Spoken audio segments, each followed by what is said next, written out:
the sun that provides unlimited solar power and lots of long roads catching sunlight every day. So can't we change these roads into gigantic solar panels that convert the sunlight into electricity and feed it back into the local grid?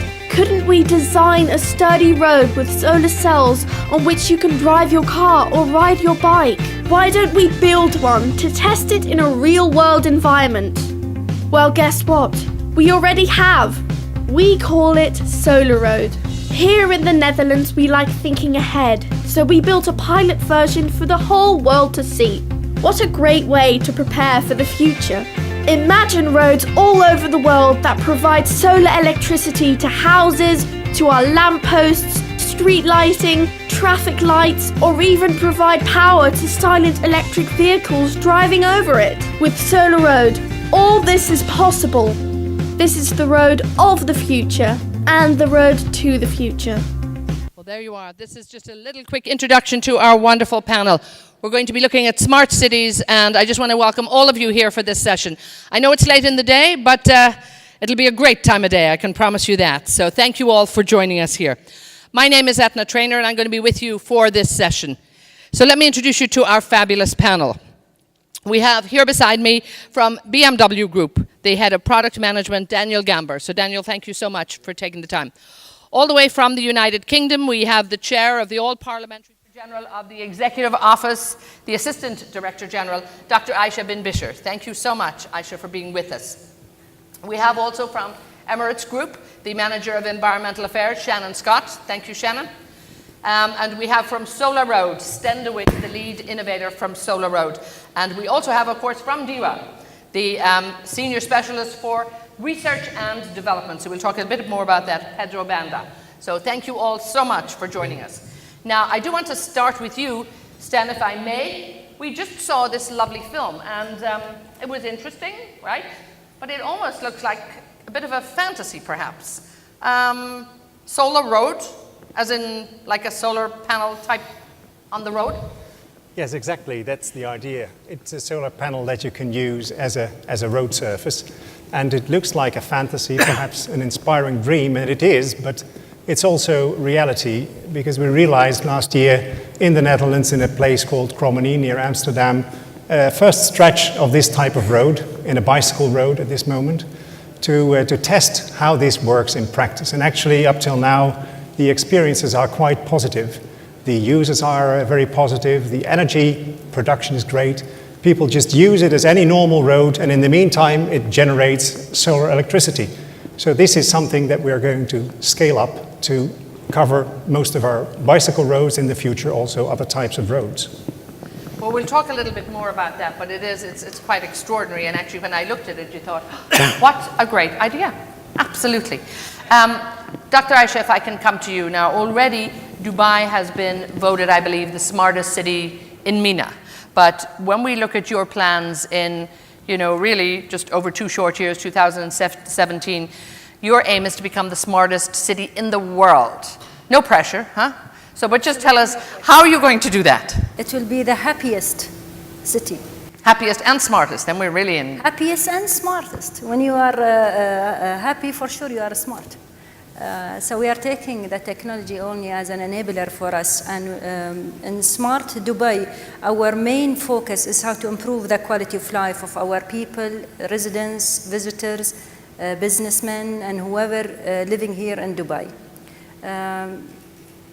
Yes, there's no pressure, but alhamdulillah, within 1 year we developed our blueprint, the architecture of the platform that we want to develop for Dubai that will enable the rest of dimensions. If you go and see other journeys of other cities, each one of these cities, they have a challenge, and like traffic or energy or environment, so they focus in certain dimension of a city.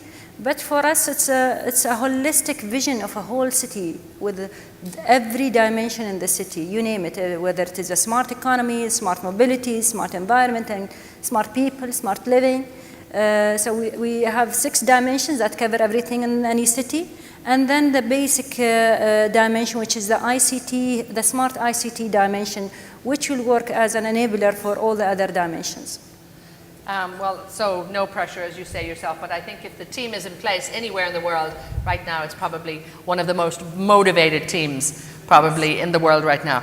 You mentioned Europe and Germany, so it's a natural segue to you in terms of German engineering and the smartness of what's going on. You work with BMW, of course, one of the most prestigious brands in the world in terms when it comes to cars. Tell me a little bit about BMW I and some of the smart initiatives, because when we look at smart cities, we really have to look at the transportation model. And yes, it's all connected, as Aisha said too, but we have to get around the smart city. So tell us a little bit about the initiative that BMW is doing.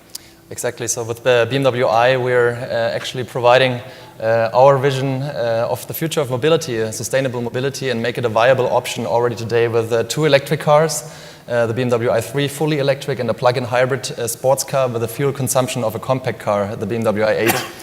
And it's not only about the car, of course. As you mentioned, connectivity plays a key role in integrating these electric cars into the cities of tomorrow, into cities where we see increasing challenges with traffic, noise, fine dust, where these cars integrate themselves perfectly. And not only about that, but also about tackling the whole infrastructure topic, integrating charging infrastructure, but also mobility services such as car sharing, which we are also offering with BMW i.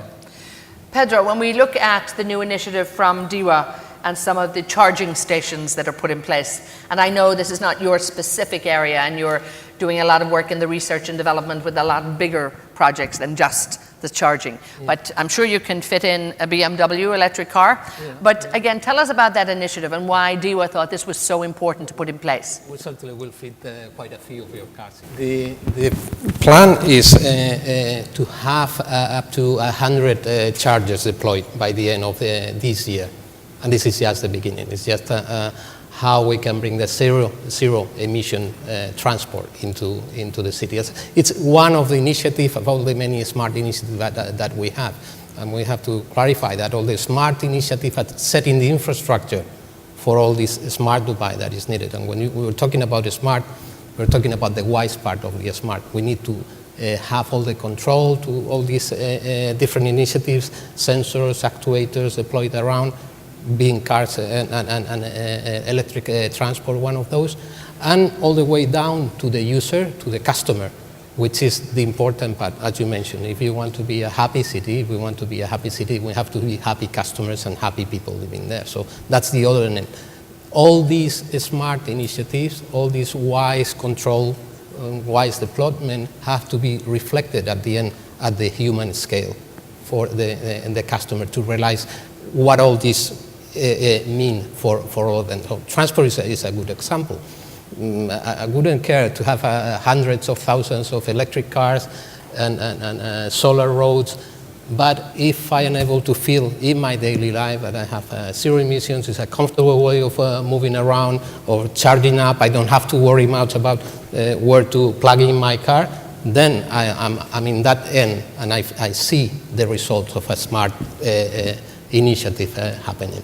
I might add one point here, because this question you've been asked all over the world, why you are going for this kind of infrastructure. You don't have enough electrical cars here. Exactly, yes. And this is what every city in the world facing. It's the chicken and egg game. So Dubai took this challenge and said, okay, we will start building this infrastructure so that we will attract the electrical car, and then the people will start seeing the value behind using these cars. Today, if you ask me as a normal citizen, the electrical car is much efficient for you in the longer run. Okay, where I will charge my car? Yes, yes. Yeah. So this was always the issue.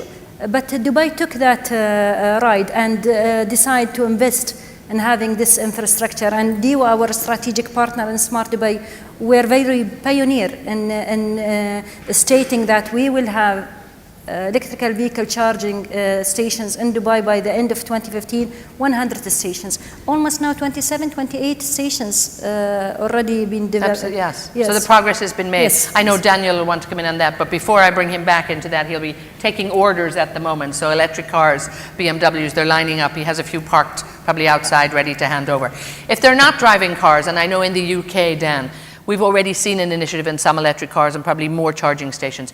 But there's a lot going on in the transportation area in that, and you're working in the government and you're involving, private partnerships. So you're talking to people right across the board, not just your constituencies. But what else are they doing in the transportation space in the UK, particularly on the rails? And again, Crossrails and the high-speed rail network. How is that smart? It's a train system. Absolutely.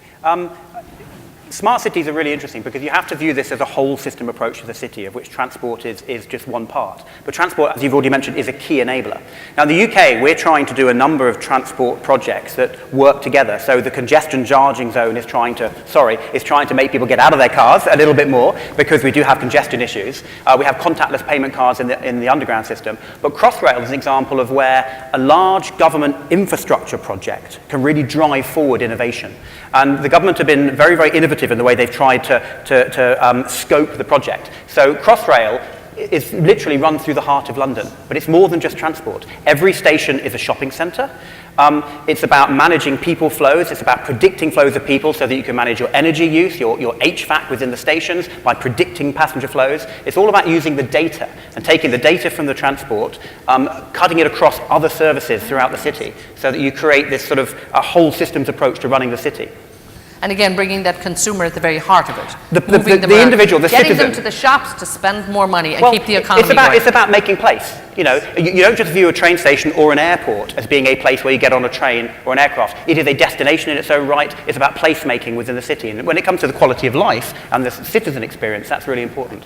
Now, so when you've got out of your cars and you've charged them all and you've got on the trains, particularly in the UK, we want all of those people to come to Dubai, which is going to be the smartest city. And of course, we'd like them to come on Emirates Airline, our very own one here. Now, Shannon, you're here looking at environmental affairs for Emirates. We want to bring more people into the city, which means we want more flights coming in. But again, you have a very, very important price almost. I mean, you've got an important emphasis on what you can do in terms of environmental quality and making Emirates a more friendly airline in that. Tell us a little bit about some of the initiatives that you've put in place, because the airport is very much part of the city. It really is the heart of the city in terms of coming in, making sure we bring more people here. Started from that perspective because aviation in many ways is the connector to the rest of the world. We can have a smart city here, but we need to be able to bring people and goods into and out of Dubai. This amazing technology, the modern aircraft, and my co-panelists can be here from their hometowns in just a few hours flying, in comfort and safety and with convenience as well. So the airport both needs to be, and the aviation system needs to be connected seamlessly with the rest of the city, but also, and this is where much of our focus is, it's on the operation of the flight itself. So as far as our initiatives go, we're looking at several different areas, and it's not just us, the industry as a whole. First is the technology. So we're aiming at investing in the most efficient technology available. Every new generation of aircraft is approximately 20% more fuel efficient than the generation before. So we have one of the youngest fleets of all industry members, just 6.2 years old as of last year, mainly made up of Boeing 777s and Airbus A380s. And 2 years ago at the Dubai Air Show, we announced an order for 150 new Boeing 777Xs, which will drive the next generation, next improvement in fuel efficiency. So that's the technology. Secondly is the operations, how you operate the aircraft and fly it. Our pilots, they will use techniques such as not using full reverse thrust where that's feasible. We work very closely with with air navigation service providers, that's air traffic control companies around the world, to try and implement fuel-saving flight routes and other procedures wherever we can. For example, flying into Australia. We have a program called FlexTrax where we work with Air Services Australia, and in 1 year that can save up to, we estimate, about 13,000 tonnes of fuel. So significant savings from having these programs, and I'll add that they're heavily based on data, good data. So there's a lot of actually similarities between what's being done in the city scale and what's being done internationally in the whole ATM process. And how close do you as an airline work with your suppliers, as in obviously with the big players, Boeing, Airbus and all of that, but also the engine makers when we're looking at the NOx emissions? And so are you all there almost as a community talking together in terms of what you can do, yes, with the technology and making it a smarter plane and a better experience for all of us here to fly with, but making it quieter, less pollution, all of that. How important is that you talk with all your suppliers? And I'll bring you in on that afterwards, please. We work very, very closely with the suppliers. When any order for aircraft and or engines it's a major investment. It's a huge investment. Right. And you want to make sure you're getting the best technology that you can for that investment. So it's a long-term process working with those companies. And obviously it involves a lot of subsystems below that as well. We're looking at, for example, with the Boeing 777X, when it comes in, it'll have one particular innovation that we're quite excited about, and that is folding wingtips. That's to allow it to have an extra wingspan. The longer the wingspan, the more fuel efficient the aircraft will be. So it's a whole new concept in aerodynamic, huh? Absolutely, but just like your aircraft carrier-borne aircraft, with the folding wings on it. So this will have those folding wings to have better fuel efficiency. Longer wings makes it a much more efficient aircraft.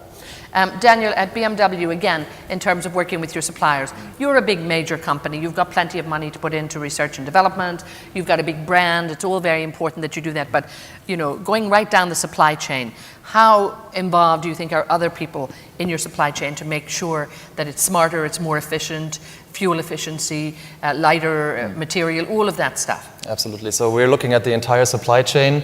Also looking at production facilities, so our iCars are actually produced using wind power, using water power for the carbon fiber production. So working with our suppliers is really crucial in providing a viable solution and a credible solution to the cities later on. And also touching on, let's say, the collaboration aspect a little bit further.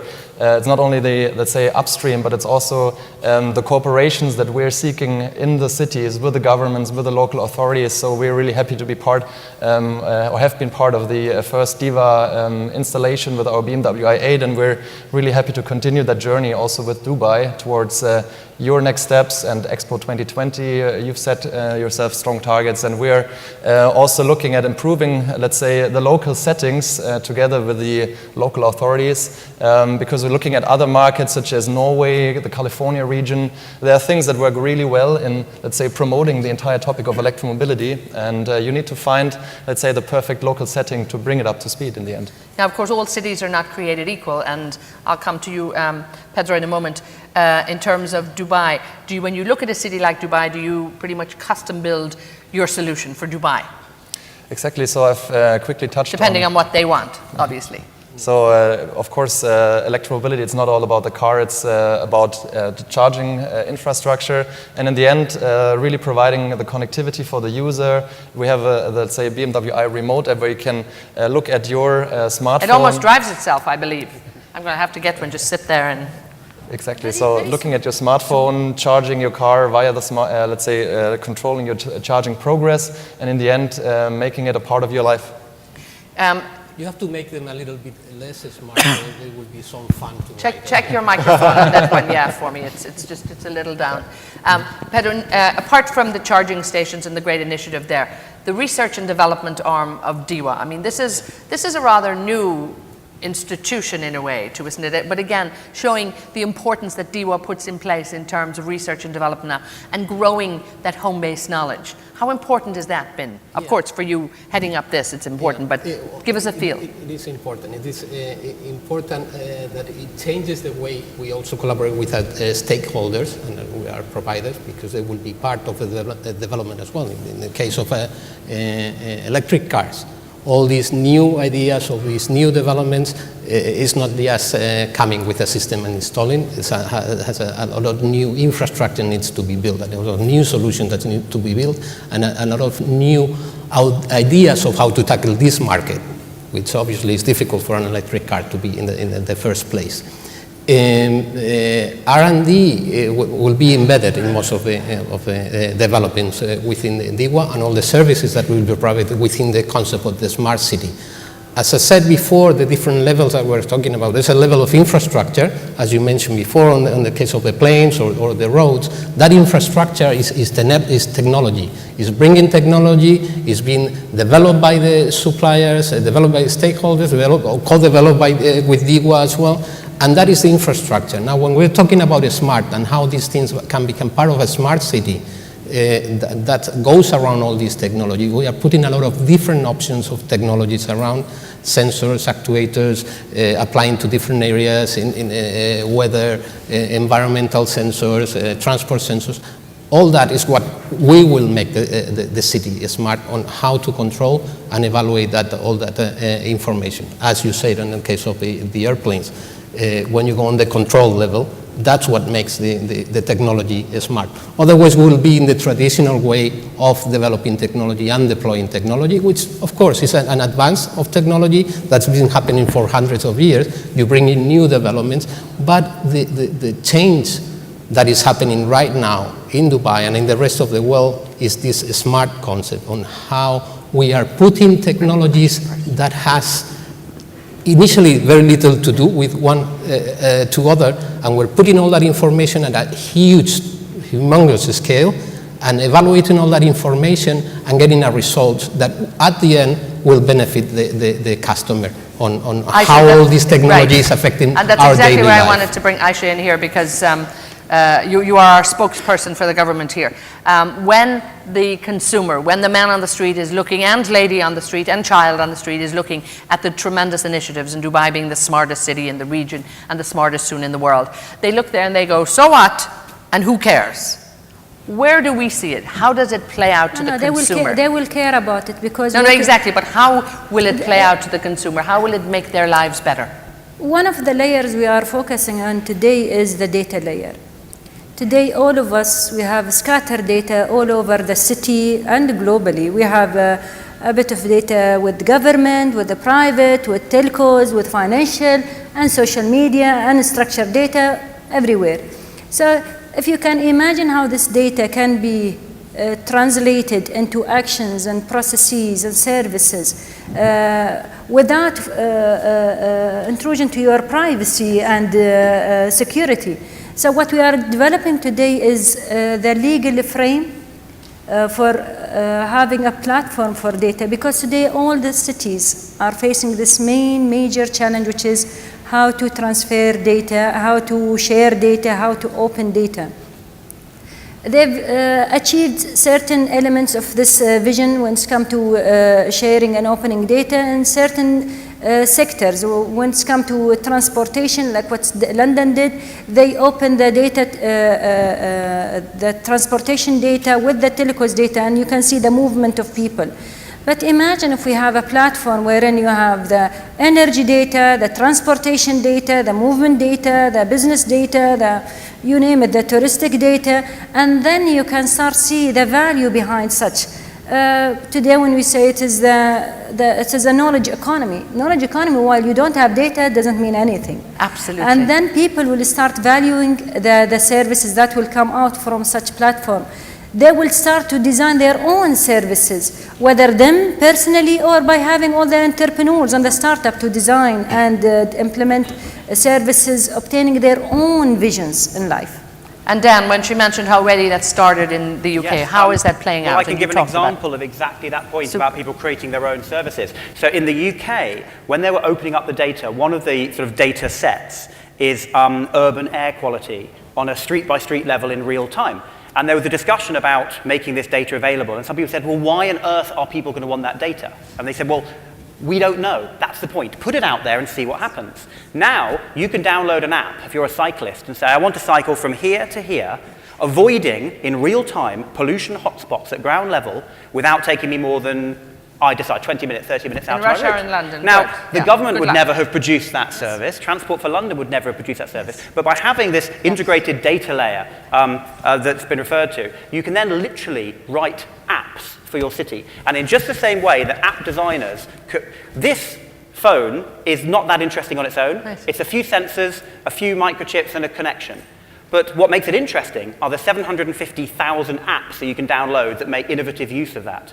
Now, just imagine a city... And the power that gives each person. Absolutely. That's got 5 sensors in it. Just imagine a city with 50,000 sensors in it. The data that's being gathered, plus all the civic data that you're putting into this common integrated data layer. And imagine the innovation that can be unleashed. And it doesn't have to be planned from the center. You get this ecosystem of innovative third-party companies and organizations writing city apps to create fantastic services. Please. The main challenge now is not to open the data. We will open the data, but how to change the mentality of the government to stop building application and services, focus into cleaning your data and making sure that this is a quality data, and then keep that for a new industry that will come out from opening data. So this is the main challenge, how to make sure that the government focus into bringing quality data rather than developing apps that no one uses it. And in fact, I just say that smart cities are as much about a mindset and an attitude as they are about a technology solution. Sven, I want to bring you in here, Sven, if I may quickly, talking about all of that data and looking at the specific product that you're working on as well. When it looked like that, it was going to feed everything else around it. I mean, is that the intention? And where is it rolling out at the moment? What data is being gathered there? And just on that note, I'm going to put this out to the audience after this question, so please get ready for a question for us, and we'll be right down to take your questions. Sven. Yes, exactly. The idea that we started with, the dream actually that we started with, wouldn't it be fantastic if we could harvest the sunlight that hits our roads? And well, the road surface in the Netherlands and in many other countries is much, much bigger than the rooftop area, for instance, that we have available. Suppose that we can harvest all that energy and feed it back into the electric cars that drive over the roads, then we would make a huge step towards absolutely energy neutral mobility without any pollution anymore, without any disturbance for the environment. So a really huge step towards this. At the moment, with the project we're now doing, we're developing specifically this type of road, but we know that we're working on charging systems, that we are working on electric cars. So if we can bring these developments together, then we can really make a very powerful move towards sustainable mobility in the city. Super. Do we have any questions out here? Come on, guys. It's the second last panel. Okay, I'm going to come down here and talk to you and see what's going on. Thank you very much, sir. We have a wonderful panel up here. We have so much knowledge among them all here, so let's put them to the test. Tell us who you are. London, what I see is a public transport system, and when I go to London, it's much easier to use public transport. So why are we talking about more electric BMWs, which is wonderful, but what we need is hydrogen-fueled buses, we need electric trains and metros and light rail systems. Not either. You haven't been on a metro yet. We've got to get him out of court. Okay, I know you all want to take this. I'm happy to take this for sure, because talking about data and now your comments, in the end, the whole topic of intermodal traveling becomes crucial in the end, because otherwise you won't tackle the challenges in mega cities. So also with BMW i talking about electric cars, which is one side, but on the other hand, integrating intermodal services, your journey might actually end up taking a bike or taking a walk to your final step or public transport. And this is not a contradiction. It's not either or, it's integrating both in our end. Yeah. And here also in Dubai, in Dubai we have one of the smartest public transportation systems when it's come to the metro or the tram or even our buses. Our buses have sensors, and now they started to produce a lot of data sets that you can even, before going to the bus, you can know if the bus is full or there's still a capacity to take you on that bus. Even our taxis, they just installed the electrical reader on top of the taxi, so that you can see a lot of transmitted data that will transmit through the taxis. But it's a matter of options, whether you want the public or a private cars. And that will always be important. And I think also when you think back in Dubai, it's not long ago when there was a public transport system. So the work that the government has put in, and they listened to the people, and they actually responded. Dan, do you want to come in terms of the similar thing when you look at what's going on in the UK? You can ride your bike, you can walk, you can talk, you can get a car, or whatever. Well, only to agree that it's not an either-or solution. You know, we are never going to get rid of cars. Of course we're not, and we wouldn't want to. They represent a huge amount of personal freedom, and they will always be far more flexible at sort of, you know, that last mile, as it were, than public transport. But the cars that will be left on the road need to be zero carbon. They need to be sustainable. So these are complementary technologies. Yeah, I will add just one more thing. That's what research and future technologies are looking into is not only switching for a car for public transport, it will be switching to no transport at all. With this behavioral information and data, the trend will be that you don't need to travel to your place of work. So talking about the smart city, going again to the scale, a human scale, a smart city means a livable city. So bringing it down to a scale, and in the future that we do not need to have this huge travel to go to work, and that has to change in the future. People have to get used to reducing the travel, either by living closer to where you are or by telecommuting. That's all. Yeah, it's just always worth bearing in mind as well that the ownership patterns are changing as well. There's no need necessarily for you to own your own car and have it sitting for 80% of the time not being driven. In fact, I think you guys are quite innovative in this, aren't you, in terms of car sharing and using schemes whereby the cars that you're getting more efficient use out of each individual car because of car sharing schemes. It's all about smart cities is all about efficiency. Whatever assets you have, you need to use it efficiently. Okay, we have another question here. We'll continue this, please, sir. Christopher Phillip, I'm the e-learning director for the Climate Institute in California. I imagine this question is most appropriate for the gentleman from BMW and Emirates Airlines. If anybody wants to take it on, it'd be wonderful. Question is about algae fuel. The United Arab Emirates about 20-some% of its GNP from fossil fuels. Diversifying is apparently a high priority, but I never heard anyone mention algae fuel like Richard Branson was actually doing it with Virgin. So I actually think I'm going to direct this to the gentleman from Emirates. Thank you. Great, thanks very much for your question.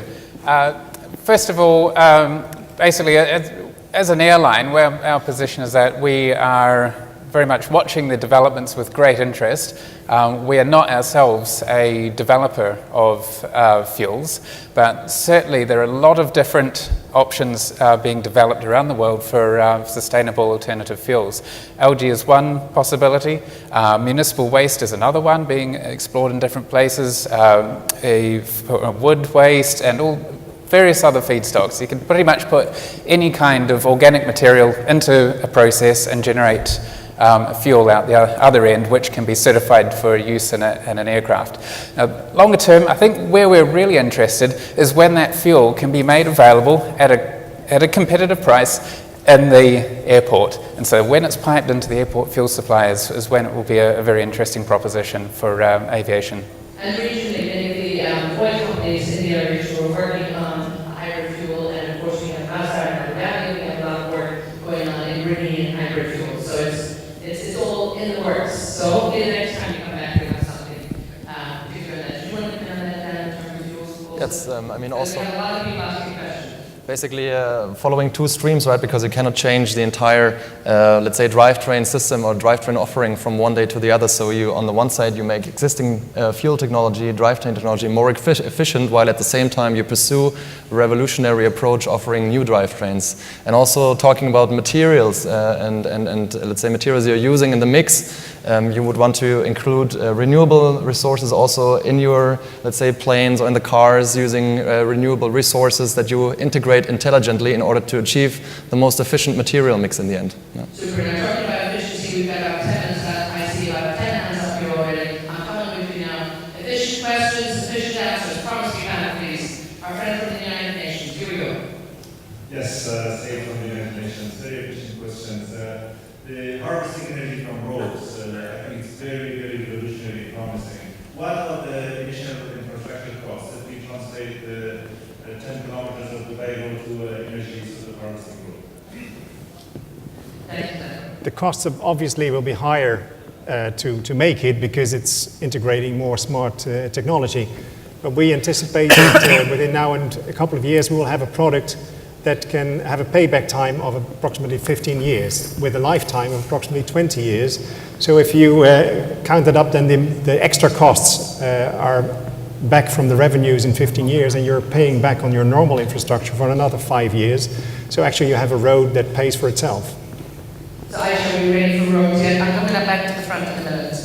You have no idea how many hands are up here in the back row. Sure. Jan Prince Netherlands. So great opportunities for smart cities. What about threats in terms of events when it's highly integrated and it's all connected? What happens to the resilience of the grid in those cases? As well as data. Great to use all the data for good purposes. What about using it for bad purposes? Would you want to handle that? Okay, Dan, go with it. Okay, there's two issues that often are raised as a challenge around smart cities, and there's privacy of data, and then there's security and resilience issues. And in fact, the nomenclature keeps changing. Some people talk about smart cities, some people talk about future cities. The term resilient cities is starting to catch on a lot. And in my view, the sort of smart city approach we're talking about here, if you get it wrong, it can represent a threat. The more you unite everything into a single sort of common approach, the more you have data in one place potentially accessible by somebody who wants to do bad things, the more challenging that could be. But also, actually, we have an opportunity to make our cities more resilient than they currently are. Because by having if taking, for example, the smart grid, by having smarter grid systems that always take a sort of a multimodal approach to how they distribute energy, to how the city systems work, you can build in resilience to the city in a much, much smarter way than the traditional point-to-point solutions and the traditional vertical stovepipe solutions that we've had in the past. And also in Smart Dubai, we have one of our major pillars or objectives is safety. So we are taking it across all the layers of our platform, whether it is infrastructure or data or enablement layer or even application. We don't want to compromise when it comes to safety and security. Privacy is another also component that we want to make sure that people data is under a proper protection when it comes to sensitive data or private data. But these are challenges and everyone needs to tackle them. It should not be an obstacle in front of any city from progressing and developing smart cities. So we have a few more questions. Hi, my question was for Dr. Aisha. You mentioned that you're creating legal framework to share and open data. Do you have a system already among the different departments of the government? That's my first question. And the second is, how are you progressing with a legal framework for public data? Okay. We started this task last November when His Highness Sheikh Hamdan bin Rashid put a decree of establishing an open data committee. And their mandate was to come within 6 months with a drafted law, framework, policies, classification, and roadmap of implementing such a law, and cover every single data in our city. So it will cover the public sector, the private sector, and you name it, whatever industry is under the umbrella of our city.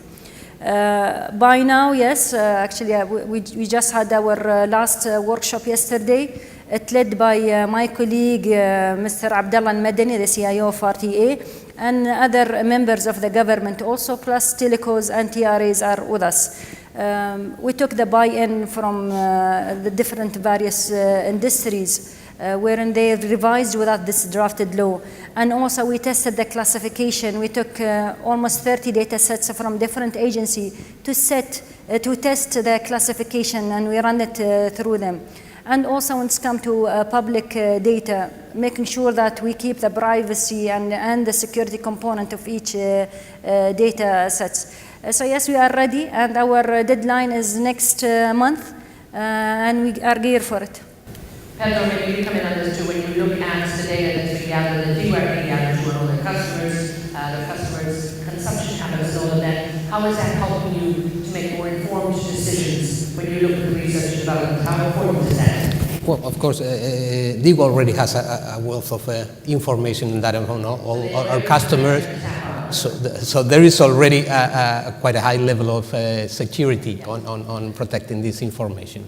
Now, when it comes to a large amount of information being provided and safety of that information, that is a key part of the work, and it's a key part of research and development. Is not only analyzing the data, but when you use that data and you put that data to work and put it into towards the public, you can see what level of information is you are providing. For example, in mobility, there will be a point in which we will have information about almost every single person in the city, how they move, at what speed they move, what time of the day, where they go, and what they do.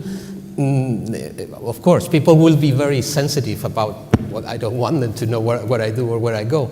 But in terms of traffic control, I mean, if we provide the safety and the security, that information will be used at a global scale to facilitate that movement along the city, then that is the goal on how this had to be provided. But of course, all the information that is behind have to be protected. And part of the roadmap also is to educate the public of how to use such open data. Today, for instance, in the federal government, since 3 years we have open data, but who use it? Okay, we have one last question here. Sorry about this, but we have our closing session to start very soon, so I'm going to leave you with the last word. Yeah, it's about the mixture of art and science to innovation when it comes to smart city.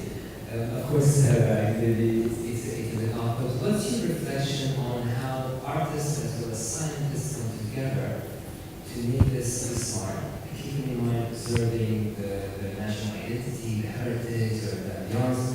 So engaging people actually. I was just giving an example. We can make a beautiful harbor with marbles or whatever, but these native fishermen, they like that little cool sea. They like that little aspect that really sustains something that might be also passed to the next generation. So this is your reflection on engaging artists and scientists. And maybe that's what I'm going to close on my final question. You all have a little word on that. So if you want to kick that off, Well, you all have to think of how we engage artists and creative people in this process. Yeah, well, it really intrigues me because I think this is exactly the kind of crossovers that we need between people from the arts and people from the sciences, but also different kind of sciences. And from these combinations, we get very tailored and beautiful solutions that also make fun and that appeal to the people that in the end have to work with these solutions and are living around that.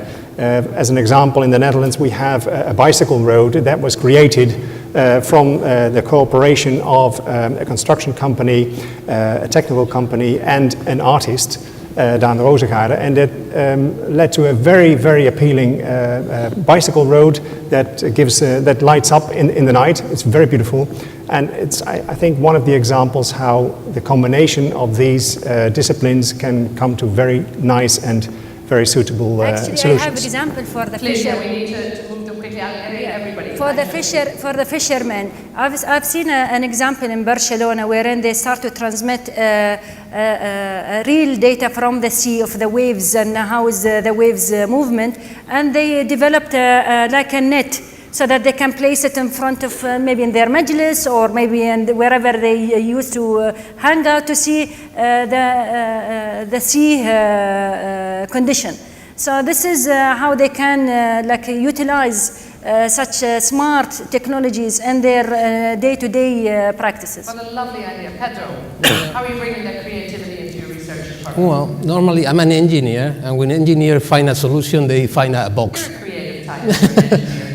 So the engineers, when they come with that box, that is the solution for your problem, then you match your solution with architects, with artists, and bring in the appeal that it needs for the market to happen. So that will happen, especially in this case, that we need this smart city to bring it down to the human scale. We don't want to be surrounded living in boxes. We need something more appealing. So the engineering, the architects, plus all the artists around will bring a nice visual and livable, livable city. Yeah.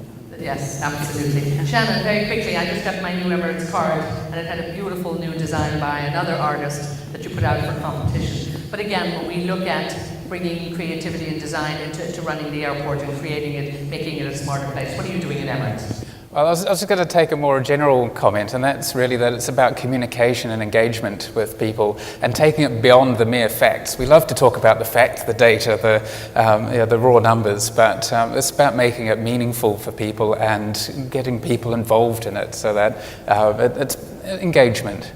Okay, I'll take 2 quick words. BMW, tell me about your car. Who's designing it? Quickly, 30 seconds. Well, so basically dialogue is the key. Yeah? So our engineers, they go out to stakeholder events, they talk to the communities and places, and discussion rounds like this cater to that. So we're happy to get rid of all the bad things in cities and make life more enjoyable.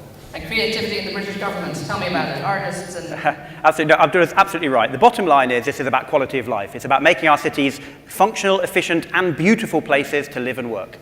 So ultimately that's it. We have to wrap it up. We have a functional, efficient and beautiful closing session that is about to start in just a few moments. So I want to thank our panel here. You've all been wonderful, really. Thank you for your energy, for your input, for your absolute inspiration.